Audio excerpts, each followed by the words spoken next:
This is the Michigan Theater in Detroit. Well, what's left of it anyway. What was once a world-class theater has now been hollowed out and turned into a parking lot. The old splendor of its architecture is now only a remnant of its past grandeur. In a way, this very picture is a still-life metaphor for the history and current state of Detroit as a whole. Detroit is one of the most neglected cities in the USA, sitting at a 31% poverty rate, almost triple the national average. Its population is less than half of what it was decades ago, and continues to decrease. Crime is rampant throughout the city, and government facilities like education and police departments are chronically underfunded. But Detroit wasn't always this way. In fact, it was once the Midwest's answer to Los Angeles and New York City, and a hallmark of the American economy and culture. Sure enough, during the first half of the 20th century, it was a bustling metropolis, rivaling Chicago as the jewel of the American Midwest. Detroit seemingly had everything a city needs to experience rapid industrial growth. Natural resources, near-perfect access to the Detroit River, and thousands upon thousands of hard-working, industrious people. All of these factors alone would spur growth, but they quickly came together to not only bolster the economy of Michigan, but the American dream as a whole. Without the early success of Detroit, America wouldn't be in the cultural place it is today. It was a city of industry, opportunity, music, and passion, and all of those traits still echo in its inhabitants today. Perhaps the most famous contributor to Detroit's success was the beginning of the automotive industry, spearheaded by Henry Ford, creator of Ford Automobile and a revolutionary in the business. You see, Detroit was something of a trade port heaven, even going back as far as the 18th century.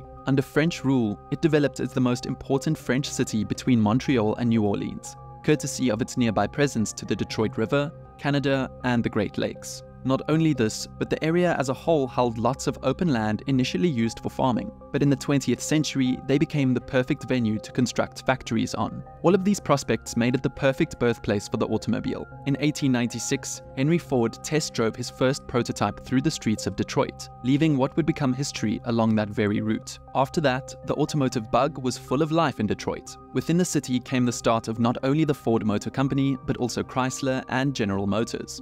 These companies were commonly known as the Big Three, for being the three biggest automobile manufacturers in the US. A pretty self-explanatory declaration of their importance to the growth and culture of Detroit. Because of these companies, Detroit reached a new level of importance right on time with the turn of the century, becoming the heart of American car culture and the automotive industry as a whole. Taking on the name the Motor City, things would only become even more successful with the invention of the assembly line, completed by Henry Ford's ingenious addition of a conveyor belt for faster production. It allowed for singular workers to focus on constructing one aspect of a complex vehicle rather than multiple, and then sending it down the line for another expert to construct the next part. This sped up the rate at which cars were constructed, making the industry even more profitable as they could produce more to meet demand, and as a result, even more factories popped up, making Detroit the place to go for the working class. During its golden years, the automotive industry was obviously the prevailing employer for all of Detroit, with many employees working in the factories as a lifelong job. The pay for factory workers slowly improved, enough to spur many who worked at Ford into the middle class,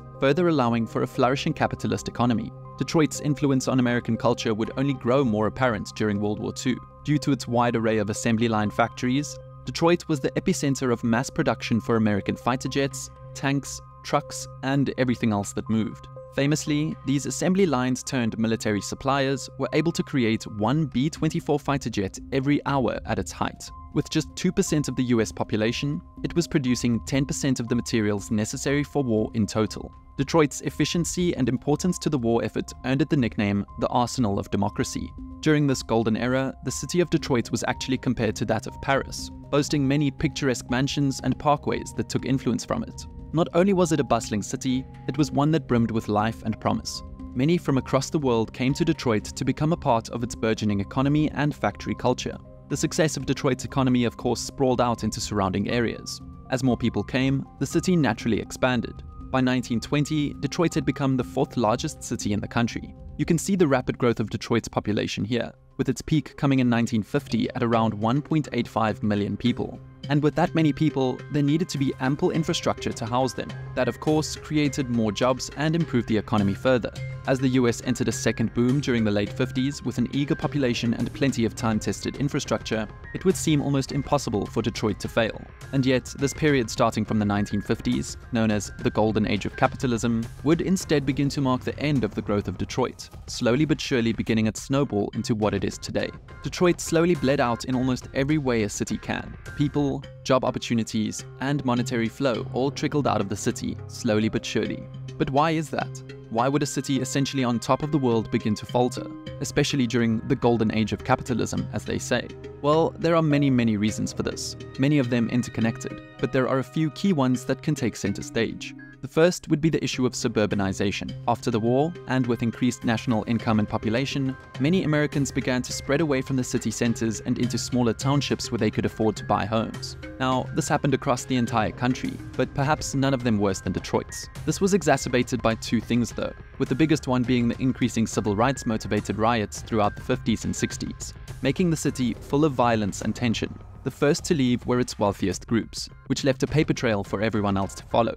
And when it culminated in the infamous 1967 Detroit riots, which was one of the bloodiest riots in US history with 43 deaths, over 7,200 arrests, and more than 400 buildings destroyed, that really set off the upper and upper middle class leaving the city. Naturally, corporations and many workers left as well. How everyone was able to leave leads me on to the second thing that exacerbated suburbanization: the initial completion of the US interstate highway system in 1956. After this, the ease of leaving the city and instead commuting there when needed became even easier. The other reason, which is the most important one, is that Detroit's automotive success would become part of Detroit's economic undoing. See, as the industry tech grew, the need for human hands on the assembly line waned. Things could be done faster, for example, with one man and a machine than it could with 10 men on an assembly line. Furthermore, it could be done cheaper as well, pushing profit margins up in accordance with an increasingly capitalistic society. Ford and its competitors saw the opportunity for what it was, and began to do mass layoffs by the tens of thousands,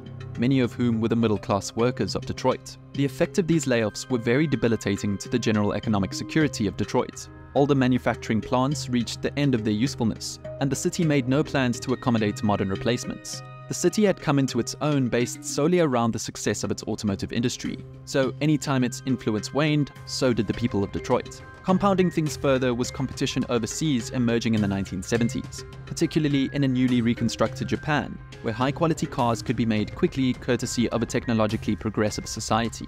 Americans slowly but surely lost the strong bond with the American brand, especially when foreign cars offered more luxury compared to America's utilitarian, commonplace vehicles. Particularly, the eventual rise of gas prices in the energy shortages of the 70s and beyond would have a huge impact on America's automotive industry, as the poor fuel efficiency of American-made vehicles made them a poor investment for long-term drivers not loyal to the brand. As these American car companies started to have some of their profits siphoned off by its competitors, it meant their employees would feel the effects especially. Wages suffered, and in a city that's had the highest property tax of any major city in the US for a while now, with over double the national average at 3.12%, even as recently as 2022, it spelled disaster for Detroit. It wasn't uncommon for the working class of Detroit, the very class that defined the city's growth, to be priced out of homes they'd owned for years because of rampant taxes. Employees needed more income, but instead, auto companies began to decentralize away from the Motor City. They began to move factories to right-to-work states, which are states where laws prohibit requiring employees to join a union or pay dues to a union as a condition of their employment, essentially making it easier to hire non-union employees. Not only that, but they also moved into foreign countries, an even cheaper move, to keep the cost of production low to continue to compete with other major car companies. This further stifled the availability of what was once considered reliable, lifelong employment, and almost single-handedly dropped Detroit's appeal as a city to move to. Then you know how the story goes. Economic decline leads to unemployment, which leads to poverty, which of course naturally leads to crime and gang violence, something Detroit has been famous for decades now. In 1974, they became known as the murder capital of the world, and since then, they've consistently remained as the most or second most dangerous major city in America, with a violent crime rate consistently over 2,000 incidents per 100,000 people. This is reflected in their poverty rate sharply increasing from 15% in 1970 to 33.2% as of 2021, nearly 3 times higher than the national average. So people began to move en masse away from Detroit, with the population bleeding out year by year. Just between the years 2000 and 2010, according to the US Census Bureau, the population of Detroit dropped by 25%. Ultimately, two of Detroit's big three, Chrysler and General Motors, essentially collapsed from the competition, the Great Recession, bad management, corruption, among a host of other things, growing less and less profitable by the year until finally having to declare bankruptcy in 2009. It didn't just end there though, because shortly after, we finally saw Detroit, yes, the city itself, file for bankruptcy a few years later in 2013. With debts totaling over $18 billion, Detroit's bankruptcy was more than 4 times larger than the next biggest, Jefferson County, Alabama's $4.2 billion case in 2011. It's also the largest city to ever declare for bankruptcy, with almost 700,000 people at the time. At the time of bankruptcy, half of the city's debt was for worker-related liabilities, including retiree pensions and healthcare, for people who were no longer contributing to the city's daily operations. See, the obvious problem with so many people leaving the city is you lose a ton of commercial tax revenue because of it. This means obviously you can't afford everyone's pensions, people who have been there since its glory days, but it also means the city services get much worse too, which means you can't attract new people. For example, at the time of Detroit's bankruptcy, 40% of all streetlights in the city weren't working. There were over 78,000 abandoned buildings and abandoned structures, and 911 response times to the most urgent calls averaged 40 minutes.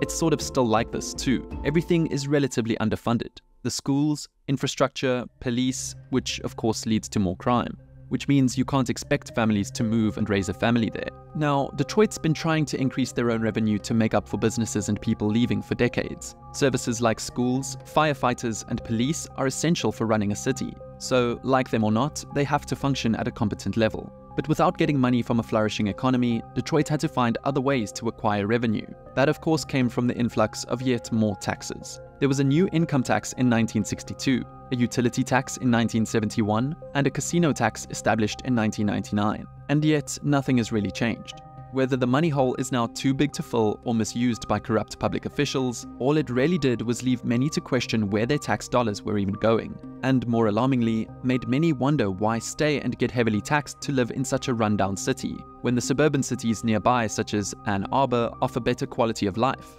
And if you want to stay in a city environment, Chicago and Milwaukee are both not far, and are arguably better places to be. It's an almost cyclical problem. How can you attract people to move there when no one wants to come because of how the city currently is? While at the same time, people keep leaving, which makes the city services further underfunded, which makes it even less attractive to move to. So between 2010 and 2020, the city lost a further 10.5% of its population, according to the 2020 census. Detroit, once a city designed to accommodate millions, now hovers at just over 600,000 people. The result of this mass exodus is that much of the city is now almost like a ghost town. Now, there have been many plans to obviously repair Detroit, some with the idea of demolition. Sometimes you need to raise the city to save the city. Let me explain. Detroit is a metropolis that spans 139 square miles, but the problem is that they only have about 600,000 people and a tax base that covers about 30% of the area, which translates to about 43 square miles. So there's a lot of basically empty space, or at this point, urban decay. When you stretch out having to keep up this large of an area with only 30% of the revenue needed, something has to suffer. Crime also tends to skyrocket, as the criminals know responses to crimes takes a long time with the exception of the parts of the city that have better coverage. So there's really only two viable ways to fix this problem. One requires a dramatic increase in the population, which is impossible until basically everything we've talked about in this video is fixed. And the other is to reduce the area of the city by literally closing large swaths of residential areas. How they plan to, or rather have been doing that already, is via destruction. In 2010, the former mayor of Detroit, Dave Bing, proposed a plan to bulldoze 1/4 of the entire city in order to relocate Detroit's remaining population into vacant homes closer to its center. In this case, rather than creating new services, it would allow Detroit to provide much better services to a new, smaller city. And with over 20% of the existing housing units in the city vacant, it would be feasible to rehouse a large number of people. Not only would a smaller city be more affordable to service, it would be friendlier to small-scale businesses. A denser neighborhood is better for local retailers, and more sales means more hiring and more tax revenue. From then on out, a few thousand homes were demolished. But that was until 2014, when the Detroit Demolition Project was founded with basically the same goal. From there, demolitions have been happening much more aggressively. From 2010 to 2020, almost 40,000 housing units have been destroyed. 26,000 of those demolitions have been since 2014. The percentage of vacant housing units has also decreased from 23% to 18%. The progress is good, but it's only half the battle. Detroit is still losing thousands of people every year, albeit much less than before. And because of this, by the time all of the current vacant structures have been demolished, many more will have deteriorated so much that they'll need to be too. Then there's the issue of coming up with what to do with all these vacancies, because it's not too much better for these lands to just sit like this. While there's been talks of new factories, urban farming, and green cities being developed here, it all comes down to execution. And while Detroit may never bounce back to what it once was, given the rise of automation and heightened importance of alternative energy like electric cars, if it does have a revival, then the city could focus on expanding outwards again, this time growing at a manageable pace. For the time being, Detroit actually does seem like a city on the way up, with lots of money recently being poured into it. And if we think really long term, I think populations of the Great Lakes cities will rise because of climate change driven migration, so it at least has that going for it. But Detroit has one other thing that few cities can replicate: its cultural impact. Perhaps the best way to show just how influential Detroit's culture is on America, in addition to the automobile culture, is through Motown Records. Established in 1959, Motown Records was responsible for signing and producing some of the most influential music artists of the modern era, including The Supremes, Marvin Gaye, the Jackson 5, and Stevie Wonder.